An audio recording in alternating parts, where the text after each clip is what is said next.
DHS Dr. Manza got COVID, but how? We'll tell you tonight. Plus, have an update on how he's doing. And BTL's new boss takes the helm at the board of directors. Chairman Mark Lizarraga discusses how he plans to turn the company around. Plus, from crisis to in the clear, we'll tell you how the prison is declaring itself COVID-free tonight. Also, what WhatsApp scam? It could be coming soon to your cell phone. We'll tell you how to avoid getting your WhatsApp identity hijacked. We've got details of these and other stories in our newscast for tonight, Tuesday, December 8th, 2020. Good evening. With your news, I'm Indira Craig.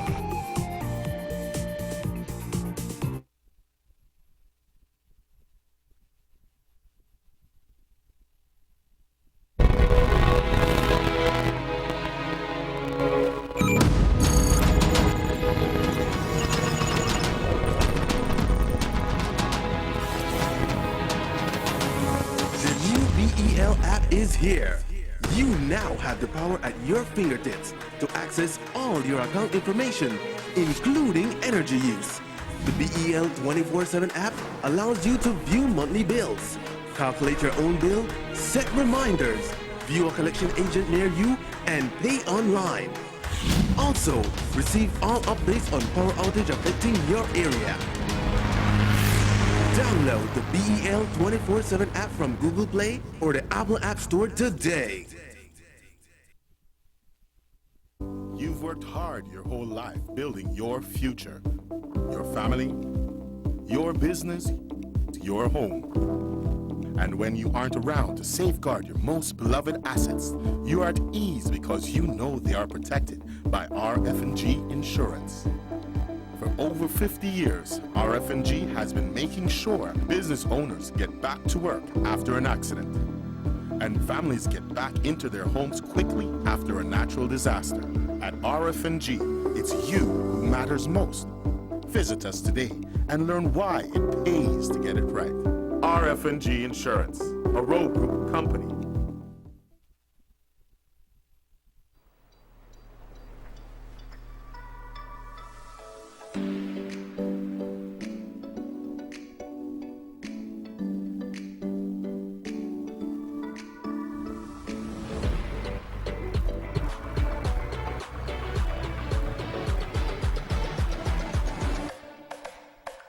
For hydration, when the choice is yours, choose the brand you have always trusted.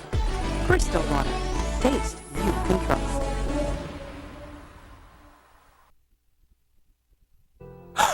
Ray, what's wrong? It's him. He hit me again. Oh my gosh. This time it was worse.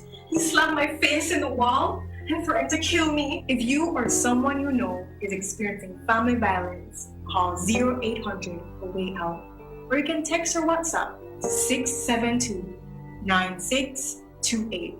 This message is brought to you by the National Women's Commission, with funding from Be Engender and Spotlight Projects.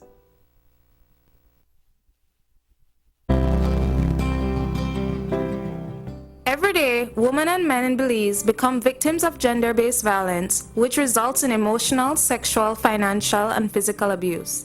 Are you a survivor of gender-based violence and in imminent danger?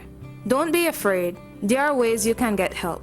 You can call our free emergency numbers at 0800 A Way Out or text or WhatsApp 672-9628 or call 911 to make a report at any time of the day or night. A police officer will assist you. You can also contact the Women and Family Support Department for women abuse or the Department of Human Services for child abuse in your district to discuss options for temporary housing or medium to long-term care and psychosocial support.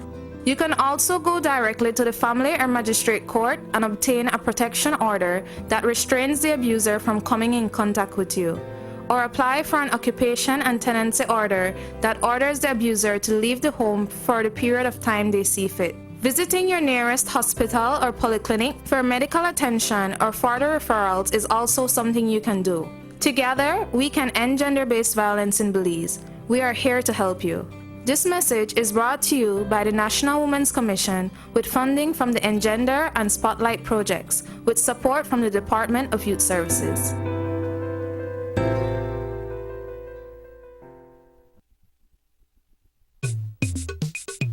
Stay safe and submit your sickness benefit claim form electronically.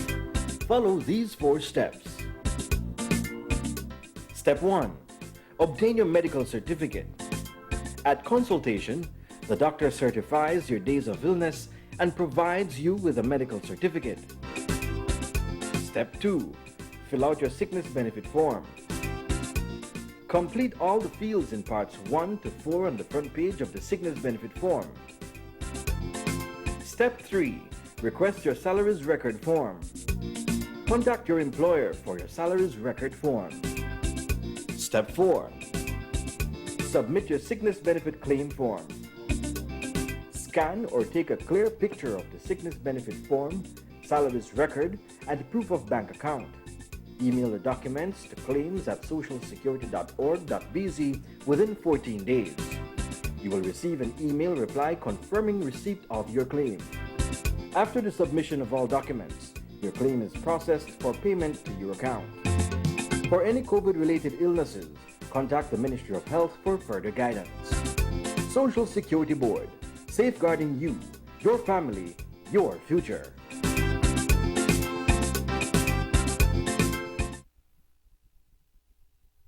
Entertainment and gaming increases, so does the demand for bandwidth and faster speeds. If you're a gamer, you know exactly what I'm talking about. I'm talking about extremely reliable, low latency, high-speed internet connection that is crucial for smooth gaming. A next-generation connection. That's why I chose next-gen high-speed internet for my streaming needs.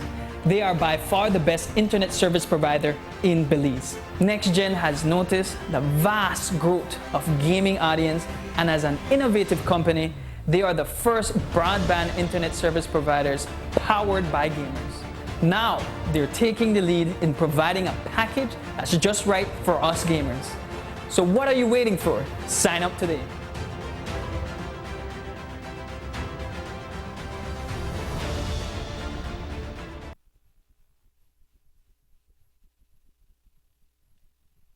Dr. Marin Manzanero, the Director of Health Services, has tested positive for COVID-19.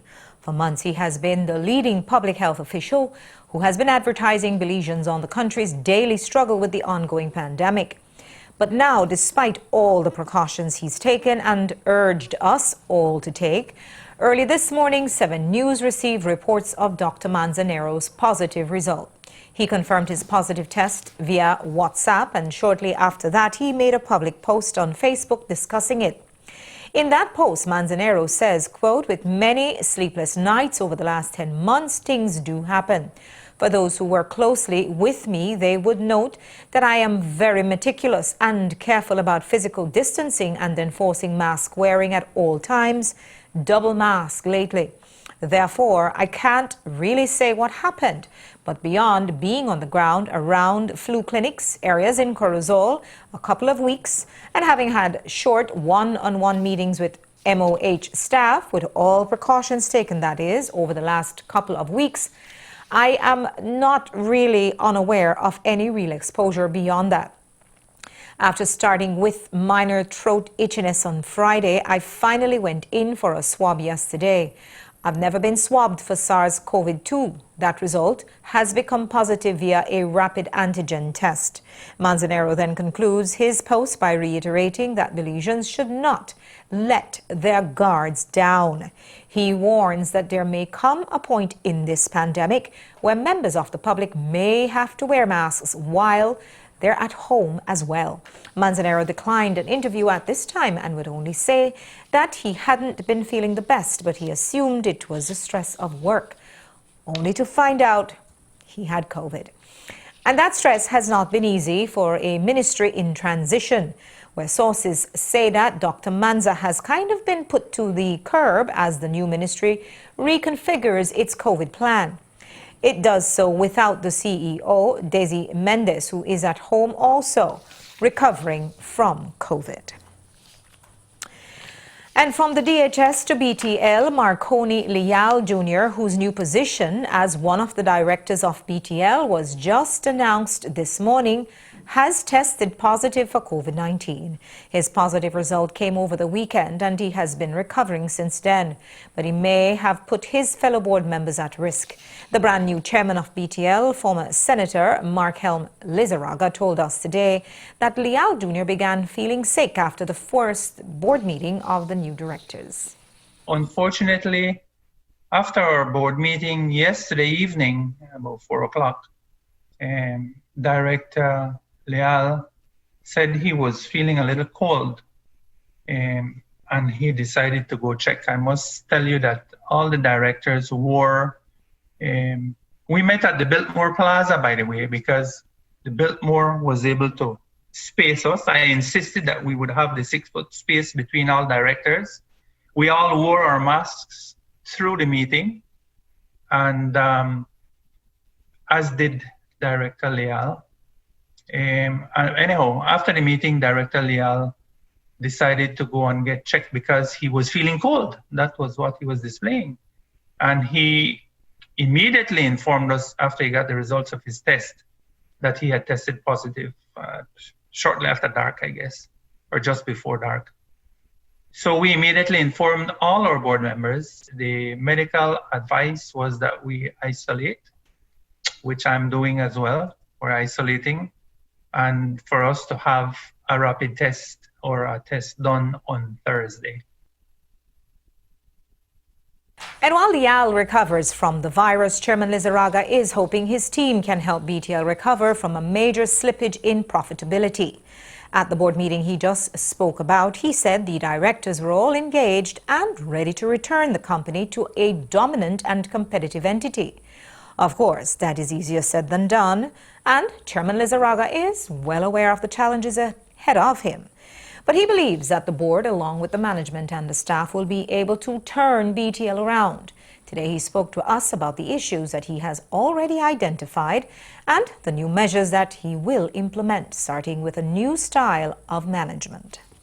BTL has lost this major competitive advantage that it once enjoyed, and is becoming just another provider of some services in an environment where we continue to compete with smaller and nimbler companies.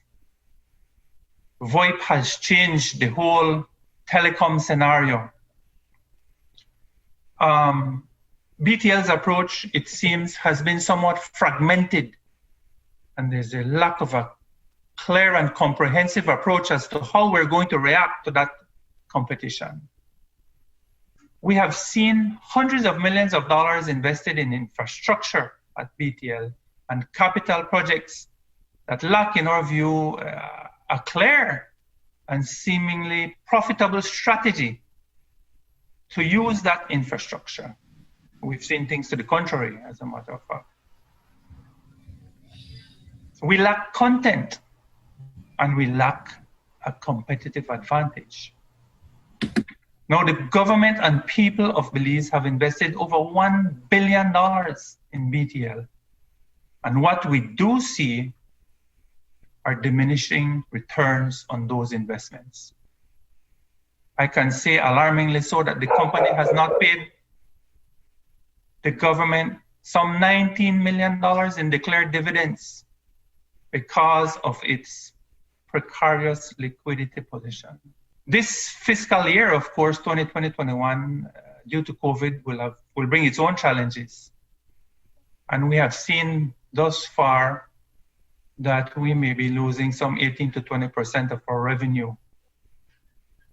But we will begin to see new management, new board, design strategies aimed at turning the company around and bringing some comprehensive approach toward targeting new business and new services. An important part of this will be that clear lines will be drawn between the board and oversight. No longer will you have a chair that is in charge of everything. We will be strengthening, as I said earlier, and we have that was one of the matters we discussed at the first board meeting. How do we strengthen our internal audit team at BTL? And for the first time, perhaps in BTL's history, we will have a functioning system of internal auditing and reporting directly to a subcommittee of the board of directors. Not to the chairman, not to management, but direct from internal audit to the board of directors as it should be. And well, they have to work fast because, as Chairman Lizarraga said, BTL is running out of cash. But like every business during COVID, they have implemented cost-saving measures, specifically in the form of salary cuts. Lizarraga said that as a team, the staff is also responsible to assist with these measures. Our management and contract staff made some contributions towards savings, substantial contributions. And I believe that we're in conversations with the other members of staff, but this is ongoing and will be ongoing. And my hope is that when and if we have to do any adjustments, that staff will be fully appraised of what our position is so that they can see where the company is. Of course, you know, we recognize that our staff are our family and they're important for the profitability and the management of the company. And they have a vital role to play in cost savings as well, you know, in recommending areas where costs can be cut, where savings can be realized, and in helping us to be more efficient as a company. The new board of directors is also preparing for BTL's delayed AGM, but Lizarraga said that they will have 2 extraordinary general meetings to pass and then confirm resolutions. One goal he is working towards is ensuring that the company will be able to hold meetings virtually. Another hot issue on the table at their first board meeting was one that is undoubtedly on the minds of many other Belizeans. Net Vasquez's credit card conundrum. As has been widely reported, Vasquez is accused of racking up a bill of over $800,000 during his tenure as chairman of BTL. This amount includes not just his credit card charges, but over $29,000 for fuel, over $22,000 for insurance premiums, and over $122,000 for Tropical Vision's outstanding telephone bill. These are the findings of a special audit and investigation that had already been launched by BTL's interim chairman, Alan Slusher. And while some of the figures are in dispute, the new chairman, Mark Lizarraga, told us that while he has only been briefed on the details of the investigation, his main priority is recovering the funds, and that he will. He confirmed with the media today that Vasquez has agreed to pay back the money. But the question still remains whether there will be any criminal charges levied. I'm aware of the matter. It is a matter that is in the hands of attorneys. I understand that we have a commitment that the monies will be repaid, and it's just the transaction details that are being requested for verification of amounts, I guess, and we're sending over all the bank statements, etc., which we have records for. But I understand that a commitment has been made to repay. But my understanding is that a letter did come from their attorneys, and that acknowledgement was made that, look, we're going to settle this thing. We just want a breakdown of what they are, that kind of thing. I certainly hear the cry of the people, and I think that this is a process that's going to take its course. I wish I could tell you more about it. The meetings that I've had, that this matter has come up, to be honest with you, primarily focused on recovery. At some stage, I guess we're going to have to get guidance and counsel as to whether there were, in fact, breach of laws as well, no? So I think that's a different matter. As for BTL's advertising contract with Channel 7, Lizarraga also confirmed that it has been cancelled and that the company has committed to settling the balance, which we can confirm tonight should be completed shortly. And with Ned Vasquez accepting his indebtedness, what about the other side of the contract? Marconi Leal Jr. signed that contract with Tropical Vision on behalf of BTL as the then marketing officer. But now he has been promoted to director, as we told you earlier. This raised alarms as it seemed like a major conflict of interest. The media alerted Lizarraga to this concern, to which he said he had no idea about. What he did know, however, is that Leal Jr. is the CEO of the ministry responsible for the Public Utilities Commission, an apparent conflict of interest since the ministry directs policy for the PUC, which then regulates the phone companies. To use a sports analogy, it's like working in the league office, directing the referees, and then coming down to the court and playing in the game. But Chairman Lizarraga doesn't see it that way. Instead, he says it's a plus. To be honest with you, I was not aware of what you just presented, but let me say this about the new board. I was very concerned about the composition of a board, and I wanted the board members, I suggested that the board members have experience in the field, legal experience, business acumen, and I must say that I think the board is well balanced. We have with us CEO Marconi Leal, of course, who has experience in the company, and we have CEO Jose Urbina, who as well has a lot of experience in the telecom industry. We have a young businessman and entrepreneur, Jeremy Usher. We have a senior counsel, Denise Courtney, who has over 20 years experience in commercial and banking and common law and company law. Sorry. We have Michael Boeing, who's the director of the who was a director and CEO of the Boeing Group of companies. So I think we have a very hardy board. Will there be any review based on the information Mr. Cayetano brought up? I think, again, one has to get all the details. Alberto, there are many people in government that may have been put in positions where they had to do things. And I think that for us to be fair, we need to look at, the sequence of events, how things were done and why. And I'd prefer to leave it at that for now. But I'm happy to see CEO Leal on our board from the standpoint that he is the CEO now for public utilities. So it gives us that direct connect to our minister and our ministry, because we need to work together with them as well going forward. And CEO Leal has a lot of industry experience as well, so he brings that experience to the board, which is a plus, I believe. And we take a break now. When we come back, a big day at the ICJ. Guatemala's files its memorial, which says what all they are claiming of Belize. We'll have details. And the prison is COVID-free. We'll tell you how. Don't go away.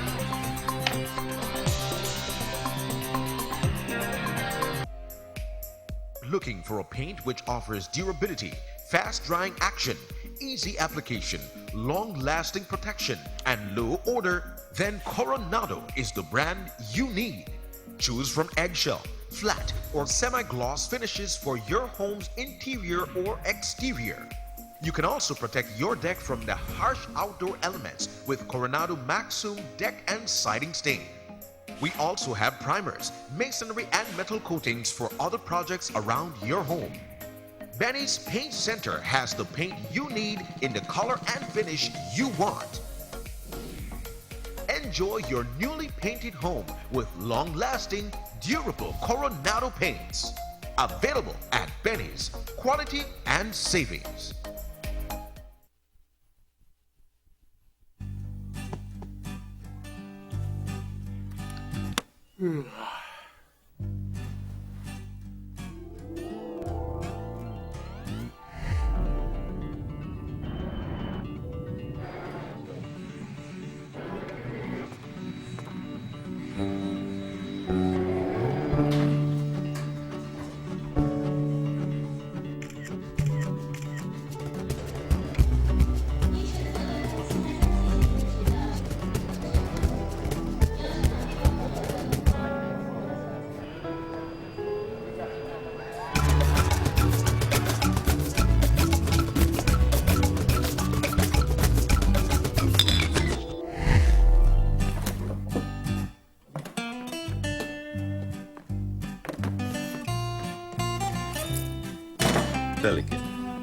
beer of Belize.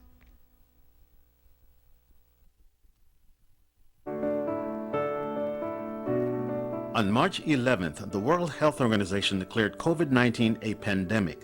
A pandemic means the virus is everywhere, but it might not be everywhere at the same time. If there are no cases in your area, it does not mean that there will never be cases in your area. Here's what you can do to delay the spread of COVID-19 in your community. Stay home unless it's absolutely necessary for you to go out. Practice physical distancing when you leave home. Wash your hands frequently using soap and water for at least 40 seconds or use alcohol-based hand sanitizer. Avoid contact with anyone who has fever, cough and cold, or flu-like symptoms. Obey quarantine, isolation, and curfew rules. Clean and disinfect frequently touched surfaces such as doorknobs, counters, phones, and tablets. Don't touch your eyes, nose, or mouth without first washing your hands. Help keep Belize safe.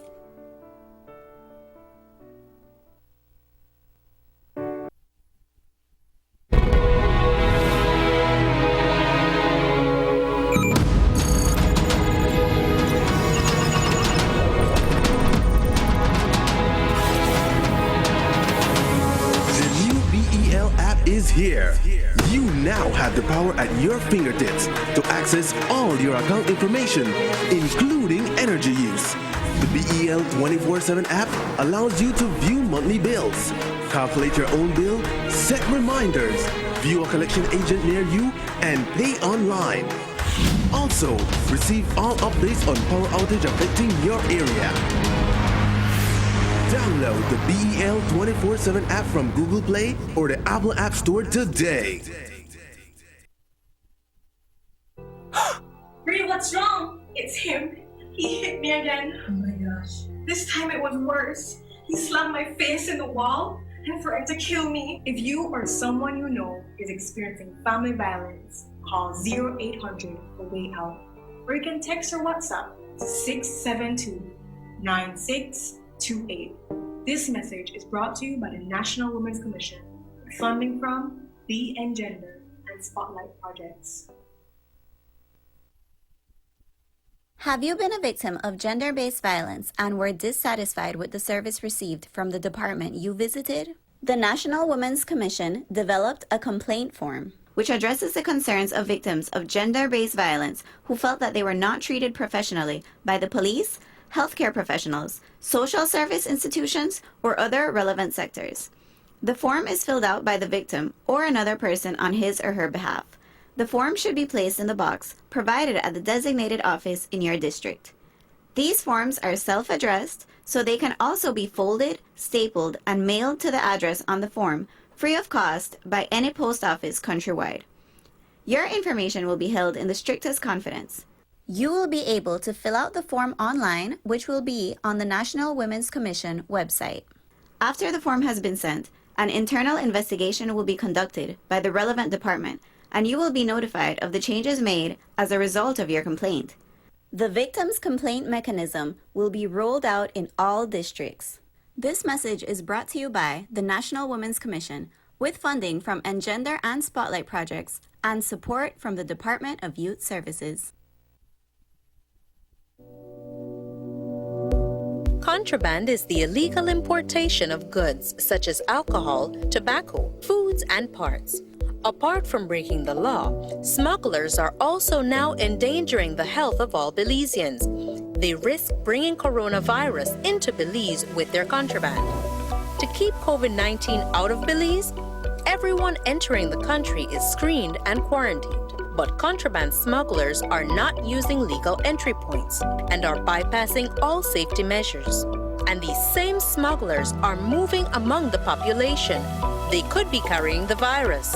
By coming into the country illegally, they could cause outbreaks of COVID-19. Buying or smuggling contraband is putting yourself, your family, and the entire country at risk. Report smuggling. For SMART, call 0800-JUMPERS or 0800-BORDERS. For Digi, 0800-SAVE-BZE. This message is brought to you by the Belize Police Department and the Belize Bank.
Users call 0800-JUMPERS or 0800-BORDERS. For Digi, call 0800-SAVE-BZE. Condoning or engaging in border jumping is putting yourself, your family, and the entire country at risk.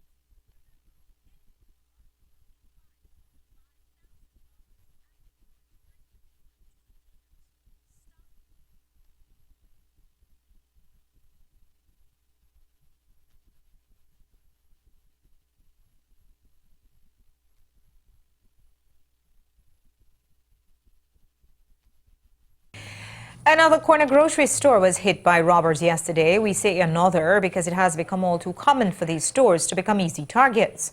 Today we visited the scene at the corner of Euphrates and Dean Streets and heard from another proprietor whose store was robbed last week. They are saying that they are prepared to put their lives ahead of their work and leave Belize if their safety is not taken seriously. Courtney Menzies has this report.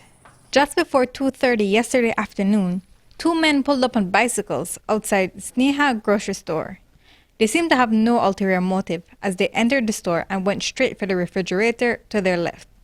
One of the men took a few beers out and placed them on the counter where the other man was standing. As the store owner began to ring him up, he slowly pulled out a firearm from his pants.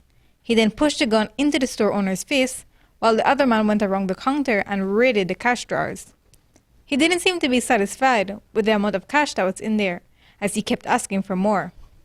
The cashier showed him that there was no more money hidden anywhere behind the counter, so instead, the robber took 2 cell phones. The men pocketed the money, cell phones, and the gun, and rode off on their bicycles. The store owner wasn't injured, unlike many others who have been hurt, even killed, during a robbery. Another store owner says that enough is enough, and if their safety can't be guaranteed, they are ready to pack up shop and leave the country. I get robbed my shop, Kral Road, and yesterday also robbed this shop, my friend's shop. So really we don't feel safe right now. Everywhere too much robbery, and we are really scared now. We want good protection from government. If we don't get good protection, we have to leave Belize businessman. We can't stay here because our safe is very important. First safe, then business. It is no secret how much Belizeans rely on these Asian corner stores for their everyday supplies. But the fragile balance between the community's needs and the proprietor's safety is threatened by targeted attacks like this. Courtney Menzies, 7 News. Over 400 was stolen from Sneha grocery store. In May of 2019, Belizeans voted to go to the ICJ for a final settlement of the territorial dispute with Guatemala. Tonight it seems a lot more real after the Guatemalans have filed what is known as their memorial at the court in The Hague. That was done today in line with the agreed-upon deadlines when Guatemala's ambassador to the Netherlands, Jorge Skinner-Klee, presented the reports from his country's experts on the territorial, insular and maritime litigation. That's basically their argument on what they are claiming in terms of continental land, islands and seas, and the legal grounds for such claims. And that 500 pages with 462 annexes, 8 maps and 24 figures, it's not short, but we can't know what's inside yet. The rules of the ICJ do not allow Belize to disclose Guatemala's pleadings, but a release from Belize's Ministry of Foreign Affairs this evening says, quote, the ministry can reveal that Guatemala's memorial presents no surprises, no new claims that are different from those that have been made at different times in the past, which are well documented, end quote. That's an important declaration because all along that was some cause for national anxiety that Guatemala might have an ace up its sleeve, some historical document lost to time that would sink Belize's sovereignty claim. Well, the news tonight is that it apparently does not have that. But what are the Guatemalans claiming? Well, that is best contained in a letter from Guatemala's foreign minister to Belize's prime minister on the 18th October 1999, in which Guatemala declared that the territory between the rivers Sibun and Sarstoon should revert to Guatemala. That letter also protested the, quote, de facto occupation of the islands adjacent to Belize. So while that is the best known claim, speaking today in the Guatemalan press, a former ambassador, Roberto Palomo, who was immediately intimately involved with the negotiations in 2008, was only quoted as saying, "There are things that are going to be rectified." He's likely referring to a mapping error between Garbutt's Falls near Benqueviejo and the tri-point border marker between Belize, Guatemala, and Mexico at Aguas Turbias, where the marker that presently stands is believed to have a marginal error to the west, which would mean that correcting it could require hemming it in eastwards, possibly half a kilometer. And while the resolution of that matter is left to be seen, what happens next? Well, Belize has more than 2 years to answer. Belize's counter memorial will be filed on the 8th of June in 2022. A release from the Foreign Ministry says, quote, "The Belize Office of the Agent to the ICJ, in collaboration with the international team of experts, is already at work in preparing Belize's counter memorial, which will resolutely reject Guatemala's claim and strongly assert Belize's claim to all its territory, islands and seas in accordance with international law." Belize's agent at the ICJ is Dr. Asad Showman, and co-agent is Ambassador Alexis Rosado. Minister Eamon Courtney and Attorney Leslie Mendes also represent the government in this process. Honorable Patrick Faber, leader of the opposition, has named Michael Perifeet and Godwin House as representatives of the opposition. On October 9th, we told you that the Belize Central Prison had gone on a 21-day lockdown. It was an effort to combat the COVID-19 virus, which had spread roots within the prison walls. And this morning, 60 days later, prison CEO Virgilio Murillo was able to announce that the last of Colby Foundation's prison inmates have been released from quarantine, making the prison COVID-free. Our news team headed up to Hattieville this morning to find out just how they managed to clear their cases and what measures will be put in place to avoid any sort of round two. When we did the 21-day lockdown, we had just discovered 90 cases out of 186 tests that were conducted, and there was a little bit over 50% positivity rate, which was unacceptable to the prison. So we had to make that decision, as unpopular as it may have seemed, but we did it, and we have absolutely no regrets in having done so. I was informed by our medical doctor yesterday that we are down to 0 cases. The last 15 cases that we had as active the last time I did an interview with the media, they were released yesterday. So that puts the prison at COVID-free status as of this point. You've gotten here, but how you stay here? Because the threat of COVID in an environment as fluid as this is ever present. What are the measures that you're going to take moving forward? Well, we will carry on with what we have always been doing. Remember, at one point we were in preventive mode, where we were trying to prevent it from entering the prison. But like I keep saying, for anybody to think that it will remain out of prison with the explosion taking place on the outside, it's wishful thinking. There are measures that prisons need to put in place, just like society, such as the hand hygiene, the wearing of face masks, temperature checks, and all of these things. And we will carry on with those, and we'll be rigid with those. We won't spare anybody from entering the prison without having gone through the protocols and procedures. The problem would really come from the staff who needs to report here, to work here, especially if they're asymptomatic and the temperature, what you call the temperature check doesn't reveal anything. So they would be the danger. And quite frankly, we have at least 45 staff from the Orange Walk district, and you know that the Orange Walk district, as far as I am aware, has always been the epicenter of this virus. And even with 45 staff, we're not doing too bad after all. The 21 days in itself, holistically, definitely paid off. What is it doing to the overall morale of the inmates, though, to not be able to see their families? Well, they are still maintaining that contact through telephone until we can probably come up with some sort of virtual way of doing business. And we are currently working on something like that for them. So I believe the tension is not so high. And I believe once we have gotten the devices to afford them some virtual meetings so they can see their loved ones, I think that should be even better for them. Maria also told us that many of the prison's cases were fortunately asymptomatic and that none of the inmates required hospitalization. The prison will now return to preventative mode with the hope that they have put mitigative mode behind them. Maria also told us about the final 3 of the 28 prison escapees who remain on the run. They are Erwin Lanza, Michael Fox, and Gerard Lamb. Lanza was arrested for possession of a 3-inch marijuana plant and a firearm.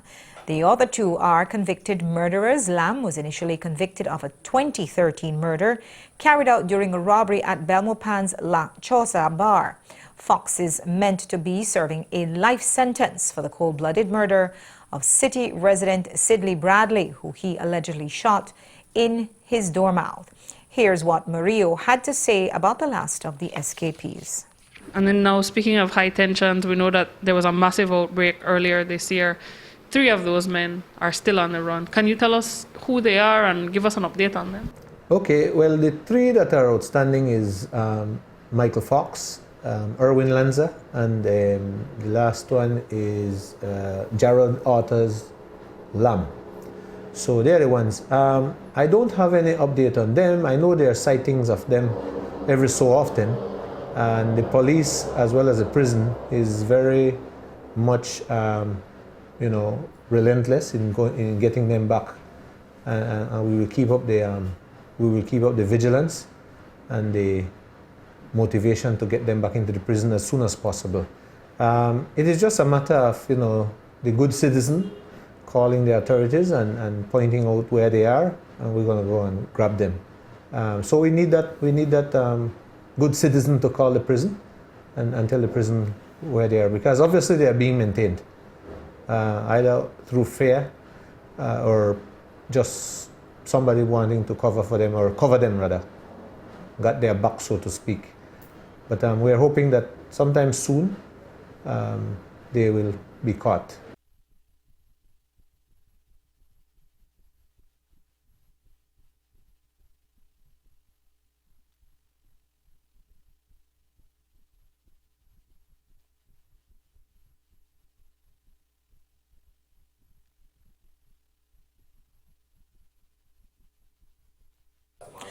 The Guatemalan nationals who had escaped from the Kobe Foundation have been recaptured. All 3 remaining escapees are Belizean nationals.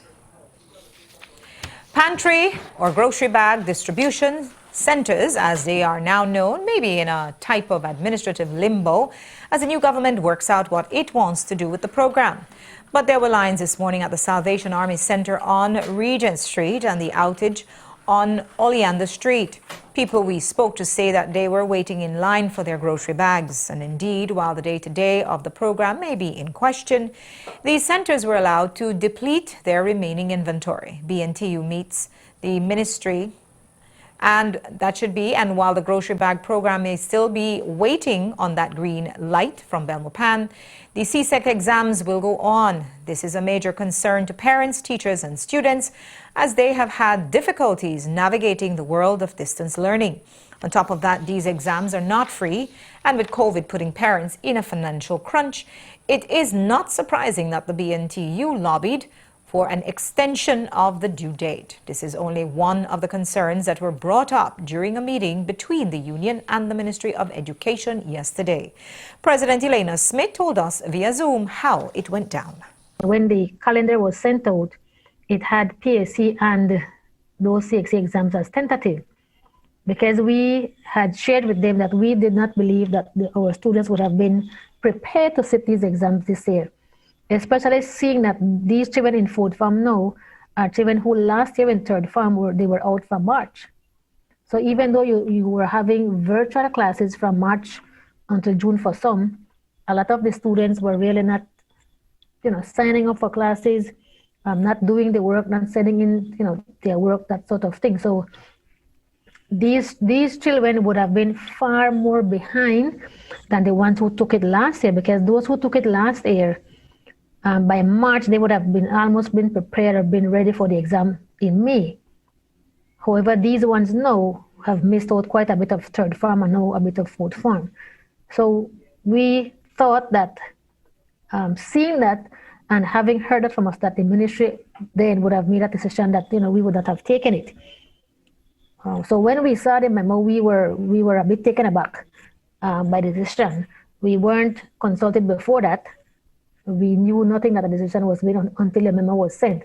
Actually, it wasn't sent to us. We saw the memo out in public, just as I guess a lot of other people did. It wasn't sent to us as one of the stakeholders, and so I wrote to the minister immediately, shared concerns that we had, or at least some of them, and I got an immediate response to say that he would have contacted the CEO for them to contact me to have a discussion. And so we had that meeting yesterday where we shared with the CEO our concerns regarding the time frame for parents to pay, because we know that right now parents are really and truly struggling, and they would not be able to find monies to pay for CXC in such short notice, one. Two, the students and their readiness for this exam, as well the concerns regarding the SBAs, how they would get those finished in time. They work with the teachers, how the teachers would be able to upload all of that information in such a short time. What kind of assistance would be given to these teachers to ensure that they are able to upload all of these things, what the exam would entail, whether it's going to be paper 1 only, paper 2 only, So all of those discussions we had. And the BAPs as well met with us, and so they too shared concerns of principals. Coming out of that meeting yesterday, it was agreed that there was a need for an extension of the time for parents to pay. So that matter is under discussion, where we would be further discussing to see what would then be the agreed time frame that we can use, or the agreed date that we can give for that extension for payment. MOE has also announced that it will only be paying for 3 CSEC exams rather than the usual 6. Smith said that while they were unable to discuss the reasoning behind this, she is hoping that it may be due to students taking fewer exams this time around. A couple from the Belize district has landed in the magistrate's court for allegedly subjecting their children to ill treatment. To protect the children, who are minors, we cannot reveal the identities of the accused, but 7 News understands that a social worker escorted a 12-year-old boy to a police station. He told police that he has lived with his mother and stepfather for almost 4 years now. He said that he has 3 other siblings and that for the entire duration of his stepfather's presence in their lives, he has been treating them terribly. Police investigated the child's report and they arrested and charged the minor's mother and stepfather with 1 count of child cruelty, which was allegedly committed sometime between November 1st of 2020 and November 22nd of 2020. The stepfather was charged with another count of child cruelty and 2 additional counts of harm against 2 male minors. Both the mother and the stepfather were also jointly charged with 1 count of harm upon the 12-year-old minor. Reports to 7 News are that the mother and stepfather were arraigned yesterday and that they were released on bail of $4,000. We understand that they have a court order which mandates that they must stay away from the children. We'll take a break now. When we come back, try not to get scammed out of your WhatsApp identity. You'll hear from a man who got scammed. News director Jules Vasquez tells us how he got duped. Don't go away.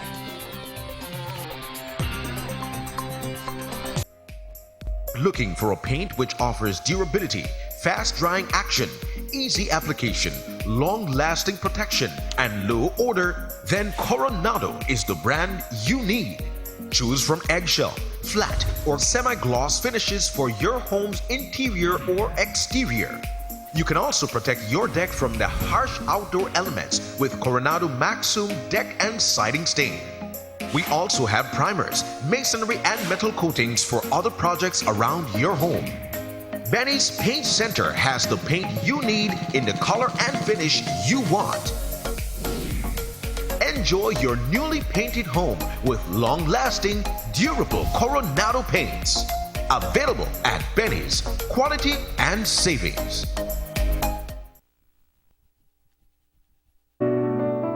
The virus that causes COVID-19 may be spreading in our community. People might have the disease even if they have no symptoms at all, even when they look healthy. Because the virus needs us to spread from one person to another, we can stop it from infecting others if we practice physical distancing. That means stay at least 6 feet away from other persons. Don't shake hands or exchange hugs. Do not gather in groups. Stay home if government officials tell you to do so. Use social media or telephone to communicate. Avoid crowded and enclosed spaces. Work from home if you can. Stay home if you are sick, except to get medical care. Avoid close contact with sick people. Don't visit anyone who's sick in quarantine or in isolation. Give them a call instead. Help keep Belize safe. You've worked hard your whole life building your future, your family, your business, your home. And when you aren't around to safeguard your most beloved assets, you are at ease because you know they are protected by RF&G Insurance. For over 50 years, RF&G has been making sure business owners get back to work after an accident, and families get back into their homes quickly after a natural disaster. At RF&G, it's you who matters most. Visit us today and learn why it pays to get it right. RF&G Insurance, a Rowe Group company.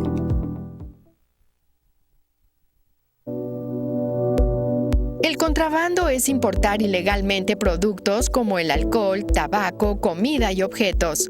Aparte de romper la ley, los contrabandistas están poniendo ahora en riesgo la salud de los beliceños. Ellos arriesgan traer coronavirus a Belice por medio de sus contrabandos. Para mantener el COVID-19 fuera de Belice, todos los que entren al país son examinados y encuarentenados. Sin embargo, los contrabandistas no utilizan los puntos de entrada legal y se saltan todas las medidas de seguridad. Estos mismos traficantes se están moviendo entre la población. Ellos podrían tener el virus.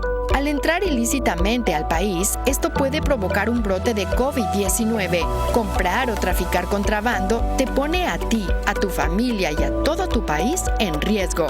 Para números de Smart, llama al 0800-586-7377, 0800-267-3377 y para Digi 0800-728-3293 para reportar cualquier actividad de contrabando.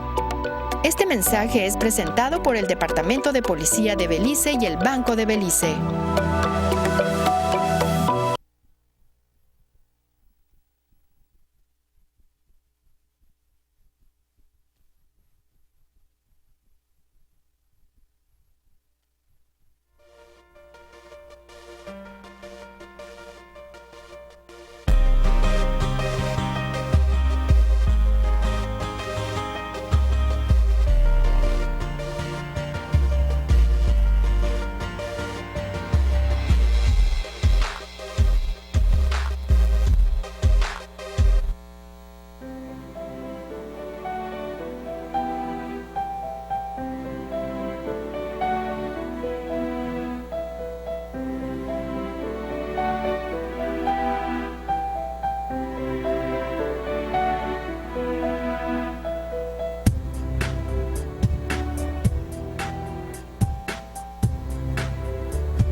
The Ministry of Health has released the latest COVID-19 update on their heightened testing procedures. And they're reporting tonight that 3 more Belizeans have passed away from the coronavirus. In a newly instituted daily report, which was posted on the Government Press Office's Facebook page an hour ago, a health professional discussed the 298 new tests which were carried out today and the 60 patients who tested positive. Here's more from that report. A total of 298 samples were tested. Out of this, 60 of these have resulted positive for COVID-19. 337 individuals are currently under investigation. Today, we also report that 32 infected persons are hospitalized. Unfortunately, 4 of these individuals are being treated at the intensive care unit, and there are also 3 new deaths to report. However, we are happy to report that there are 69 new recoveries for today. As we move forward with the expansion of testing using rapid tests and reports coming in from the private sector, you will notice an increase in the numbers of confirmed cases and the total tests done. Additionally, this report is cumulative, meaning it includes data since March 2020 when we had our first case. For today, we report 3,822 amount of active cases. Those are those persons who have been confirmed and are within the time frame to transmit the virus. To date, 44,349 samples have been tested nationally. Out of this, 8,013 of these resulted positive for COVID-19. 2,486 individuals are currently under investigation. A total of 179 deaths have been reported, but we are pleased to report that there are a total of 4,012 total recoveries. The heat map shows the districts mostly affected. The greatest numbers of cases are seen in Belize, Cayo, Stand Creek, and Orange Rock. Belize District reported 19 new cases, with Belize City responsible for 13 of those cases, followed by Cayo District with 18 cases, and Belmopan responsible for 5 of those cases. In Azweta Cha's report, she notes that the Ministry of Health had a 1 p.m. cutoff time for these latest stats. So any other information that arrived after that time will have to be included in tomorrow's report. Last night, we gave you an inside look at the National Gas Company and how this recently established enterprise is working to ensure that cooking gas, colloquially known as butane, is always available for the Belizean public to purchase.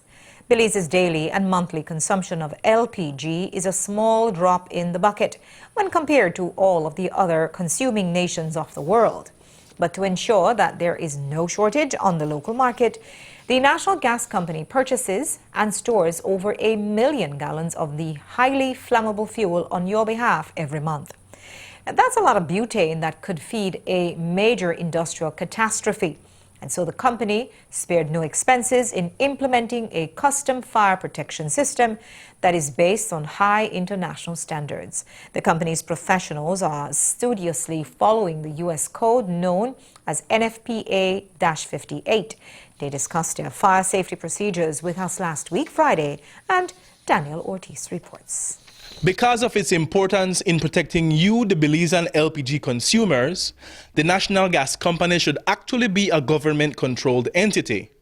Its main purpose is to ensure that your daily LPG source isn't suddenly cut off due to external shocks that could happen on the world market.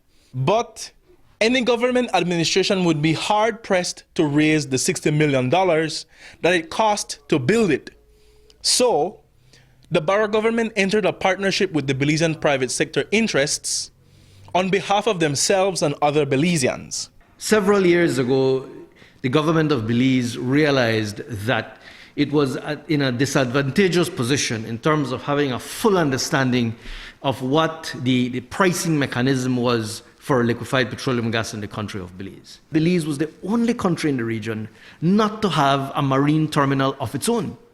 The rest of countries in Central America had realized that they needed to be able to bring in bulk imports of LPG to deal with price, to deal with transparency, and to deal with energy security for their countries. We were behind, and something had to be done about it. National Gas Company is really an entity that was designed by and financed by Belize's private sector, predominantly. There is one foreign investor in the equity part of National Gas Company, but really it's a minority. The Bowen Group of companies, the Roe Group of companies, the Bedrans in Cayo, Belizean businessmen and women took a chance on a Belizean project. 25% of this project is owned by the government of Belize. The IDB decided to come in as a part of the banks financing this project. The IDB was very interested in what this project could do for energy security. The facilities in Orangewalk and Belmopan and the loading skid here at the marine terminal at Big Creek certainly set the bar very, very high and bring Belize at a par with what is happening in the major industrialized countries where LPG is concerned. So, what did the National Gas Company's executives spend $60 million to create? Well, apart from all the bells and whistles at the 3 modern LPG facilities, major expense was incurred to make it transparent for customers. Also, there was a hefty price tag for all of its safety features. And that's where the costs come in, because to do it right, you have to use all the right material brought in from the right locations to make sure that you're as safe as possible. An example in place being, we wanted to do an underground pipe from the dock to our facility, and that required obviously long lengths of pipe of the right size.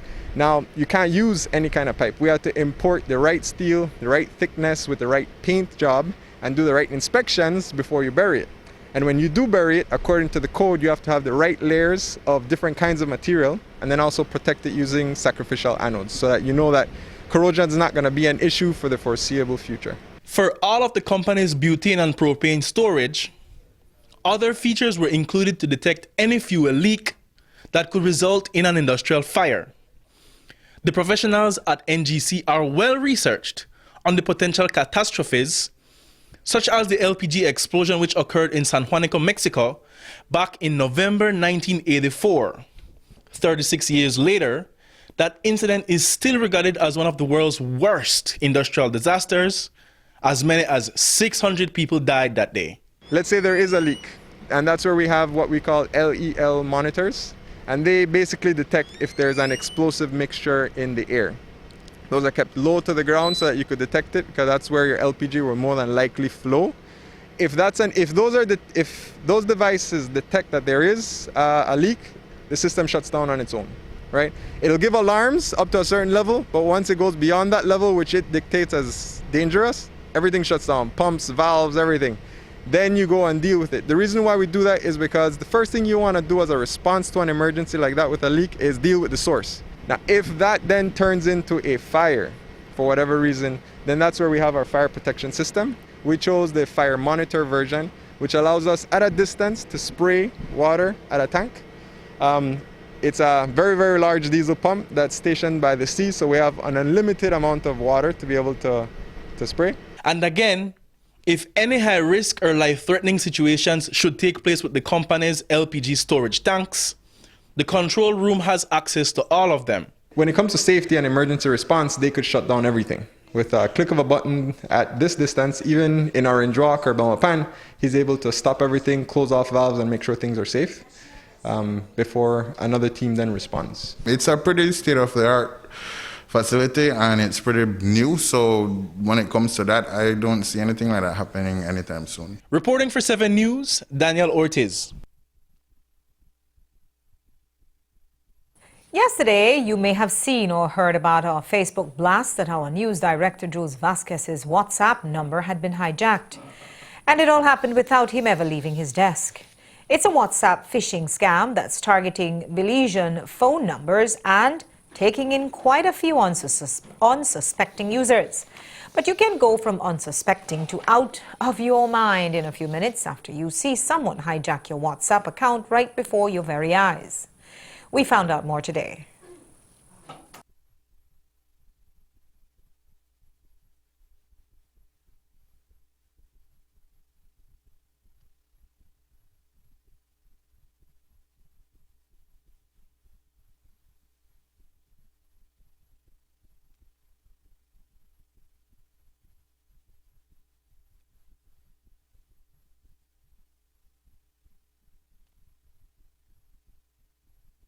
It starts with a message as simple as this: a benign-looking stranger, a harmless young woman who made a mistake and needs your help. It's then accompanied by a text message with a WhatsApp code.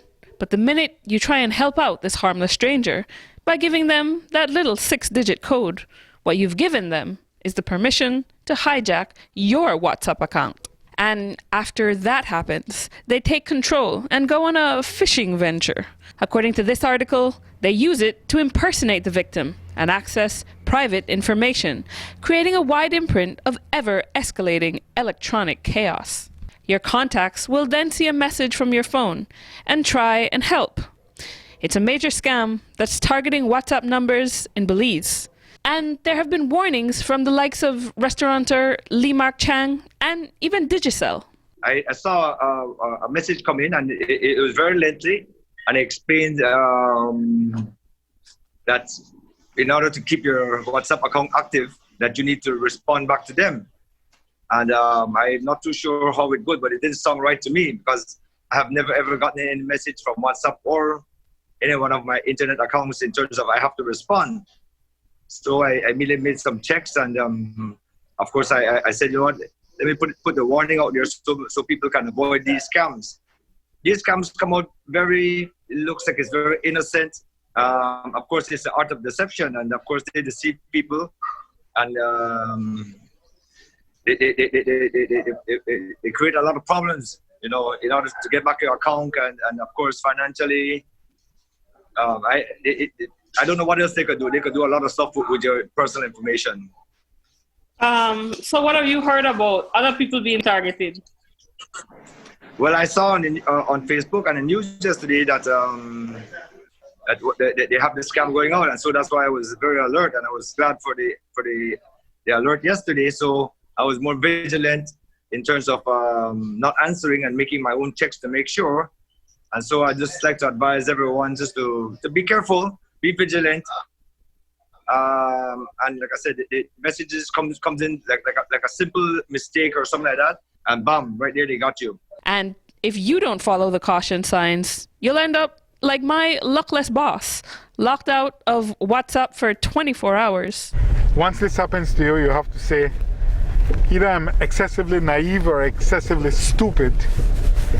And once you accept that, you have a far easier time reconciling what has happened and what has to happen. My life is full of unknown numbers. I get unknown numbers all the time because that's how I get news.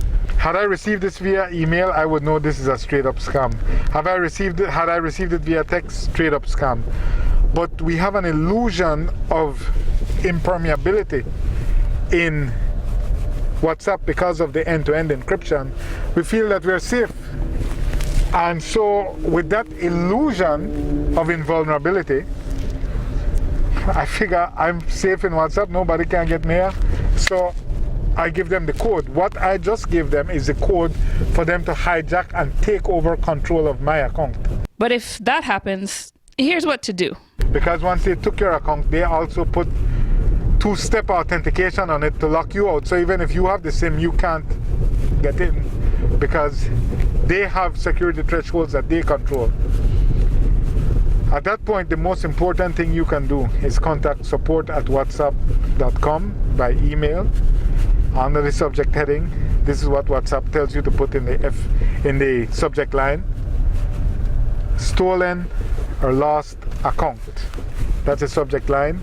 And in there you say, my account has been stolen or lost. Please, at XYZ number, please deactivate this account. The issue is WhatsApp, being in the communication business, does not have a phone number. There's nobody you can call.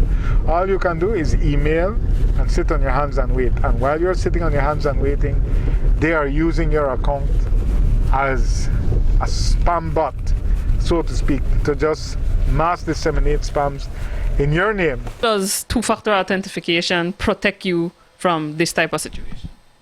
Well, although I received the message, the same kind of message that Jules got, because I have two-factor authentication, even if I had forwarded them the 6-digit code that WhatsApp sends you by SMS, they would not be able to log on using my credentials. They would need that 6-digit code that I have set up. The important reason why you want to have this is because on a few people's phones that have been hijacked, the scammers have inputted their own 6-digit PIN, which makes it incredibly difficult for the person who actually owns the account to get back in. You don't have to send an email to WhatsApp and hope that they get it and they take the steps necessary for you to gain access back to your account. Cherise Halsell, 7 News. Jules did follow Lance Howard's advice and has recovered his account, which is now protected by two-factor authentication. If you'd like to avoid this ordeal, there are 2 other simple steps to escape it. The first, never share a 6-digit WhatsApp SMS code with others, regardless of who asks. And the second is to make sure to set a phone passcode.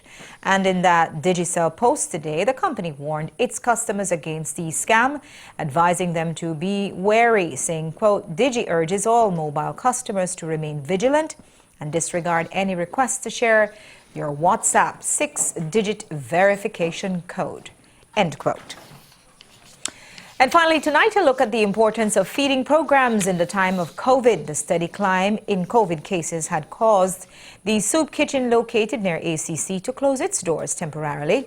But today they were reopened in the spirit of Christmas as the members of the St. John's Cathedral prepared turkey dinner for needy clients. The priest in charge of the cathedral, Reverend Lloyd Taylor, told us today that while it wasn't exactly the miracle of the loaves and the fish, they did feed 200 people on limited funds.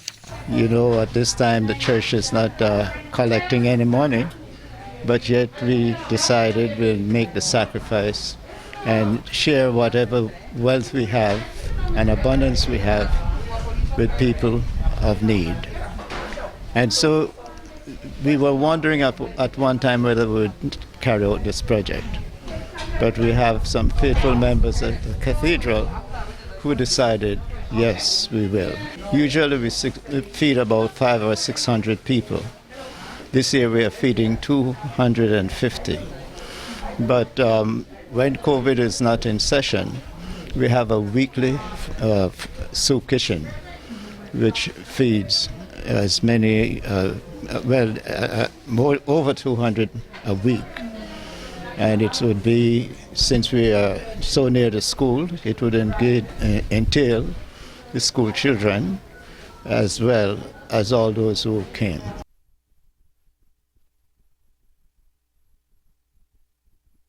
And they distributed food to everyone who came by the soup kitchen, and police officers were present ensuring social distancing.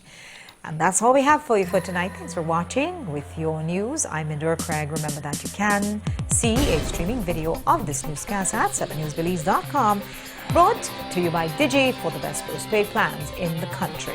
Remember now to wash your hands, to wear a mask at all times in public, and to keep your social distance. Join me back here tomorrow at 6, and until then, have a good night.